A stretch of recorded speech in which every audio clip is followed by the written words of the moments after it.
Welcome everyone to CDO's Magazine series of one-on-one interviews with CDOs, data leaders, and key influencers. I'm your host, Robert Lutton, Vice President, Sandhill Consultants. I'm coming to you today from Toronto, Canada, working with the CDO Magazine. Today, I have the pleasure of introducing Chris Stevens. Chris is a CDO, Chief Data Officer, in residence at Insight Partners and an adjunct faculty at the Carnegie Mellon University. Welcome, Chris. Thanks, Robert. It's great to be here. Do you have any advice on what the best path may be to ensure that an organization's metadata is kept up to date and relevant so that it can provide that valuable context for the data scientists and analysts? If you ask me a million questions, almost every one of them I'm going to answer with some kind of, I grew up at Pivotal. We were like extreme programming, right? Serious agilists, right? So my answers all kind of spawn from that, right? So the idea that you're going to engage in active metadata and get a large organization engaged in the way that I just kind of described from 100,000 feet anyways, that's like overwhelming in size, scope, and change. Yeah. But naturally, it's finding a valuable use case and starting small, right?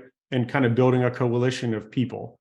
It's a little bit like why, in my opinion, data governance has been so hard in the enterprise. It's not that it's not hard, but in a bank, in a regulated industry, it's not negotiable, right? Right.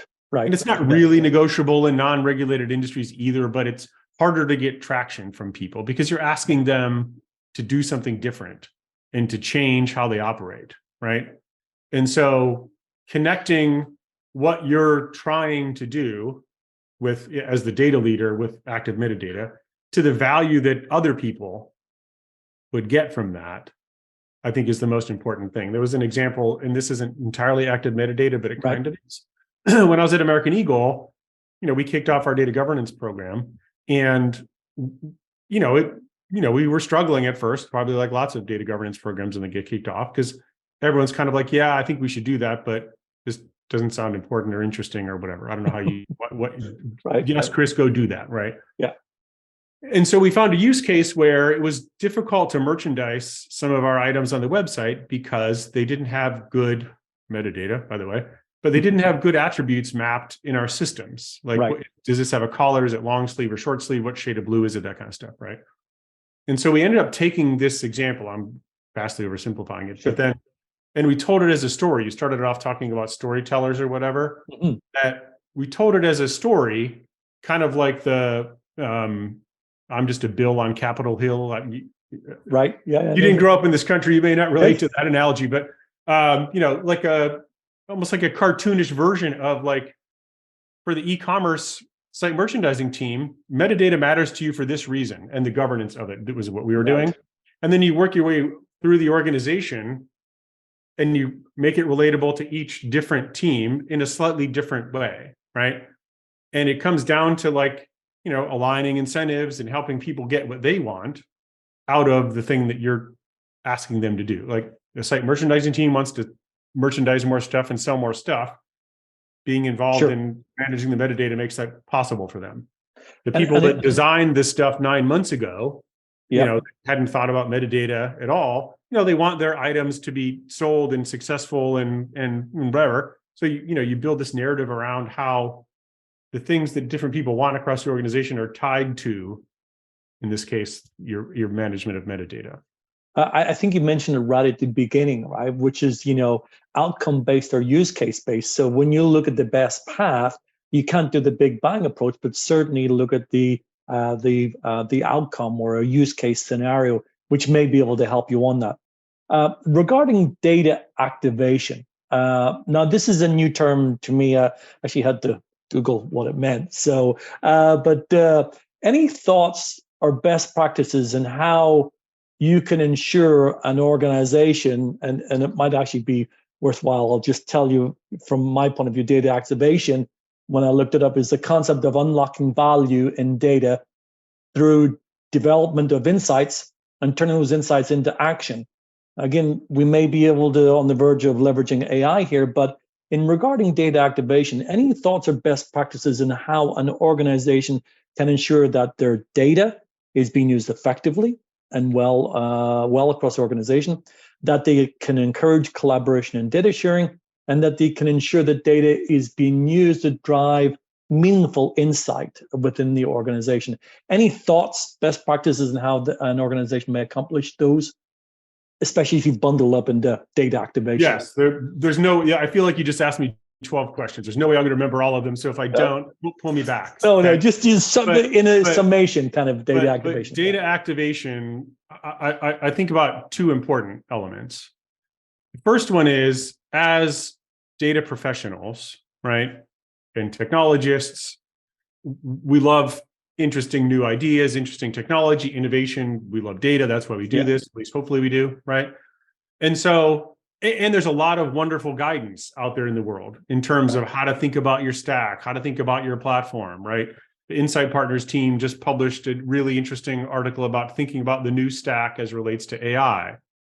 All of us data people are probably aware of Martin Casado's, I forget what it's called, but he kind of diagrams out like the modern data stack, right? And what I'm sort of warning other data professionals against is like being too inwardly focused and thinking about my data stack, right?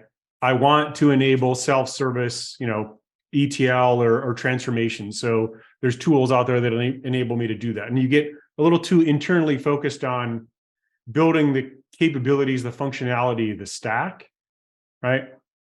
And so what I love about this notion of what I think is an emerging category of activation is the whole reason that you have this stack in the first place. And frankly, it doesn't matter if it's, the quote unquote modern data stack, if it's cloud-based or in your data center, if it's what some people would call legacy technologies or not. I've always said, if you give me the right problem, probably not a mainframe, but just about any, theoretically legacy technology, previous generation or whatever, might be the right solution for that. By the way, especially if you already have one in your data center or in your arsenal, right? And so it's like guidance around, don't get too internally focused on building a stack, right? My value as a senior director of data engineering is going to be migrating from X legacy stack to new modern data stack, and that's the thing that people are going to be dazzled by, right? No, it's using the data to generate the definition you read, using your data to create value for your business, to create value for your customers, solving problems for your customers. Right. And what does that layer look like that lives on top of, interacts with your data stack, whether it's the quote unquote modern data stack, whether you're going all in on one of the hyperscalers and their data tooling, whether you've got some, by the way, like everybody does, some mix of last generation stuff in your data center and some of the new stuff, right? It's meant to just bring your focus back to like you're solving business problems, right? What I've seen is like another like half step back from what does that even mean, right? Mean data driven.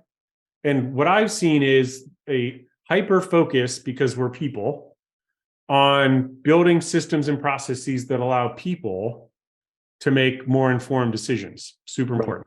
I'm not saying that's not important. That is super important for your business. But my hypothesis would be that sometime in the future, when you feel like your organization is data-driven, whatever that means, right? That 80 or 90% of the decisions made in your organization are going to be made by machines, made by processes, by automation. That doesn't mean they're all AI. Like, I'm not going on record saying that. But it just means that, like, in retail, right? A place like American Eagle merchandises hundreds of thousands of items a year. People don't decide on the order of all of them anymore, certainly not online, right? A machine does that.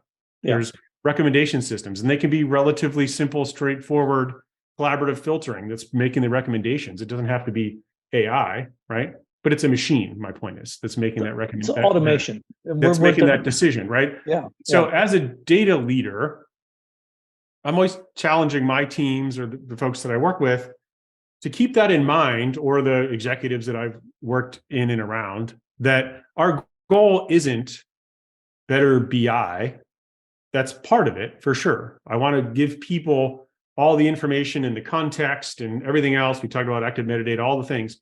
I want to give them all that. I want to give them self-service discovery for questions they hadn't thought of yet, all these things, right? Right. But that's people, right?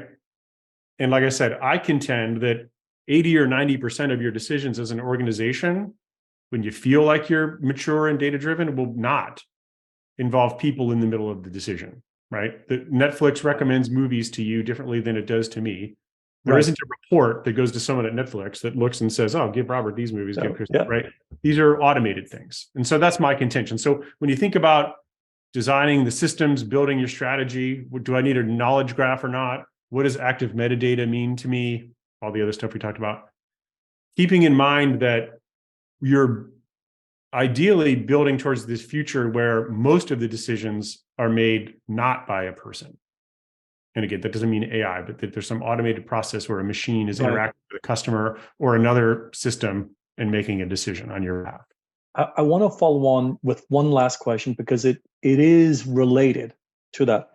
But however, I will give you just a mention the fact that insightpartners.com, which is your website, I believe you got available information for people that can go out there and have a look to see these white papers, the stack white paper you talked about. So for our people listening to this video, please feel free to go and visit insightpartners.com. One of the critical things that I thought you were just going to automatically lead into it because we'd had a discussion about the cultural maturity.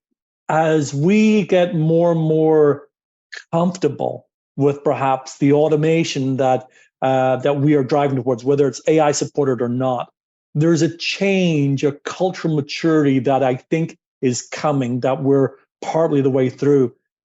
How would you suggest maybe an organization look on building some of the building blocks as they become more data-driven within the organization?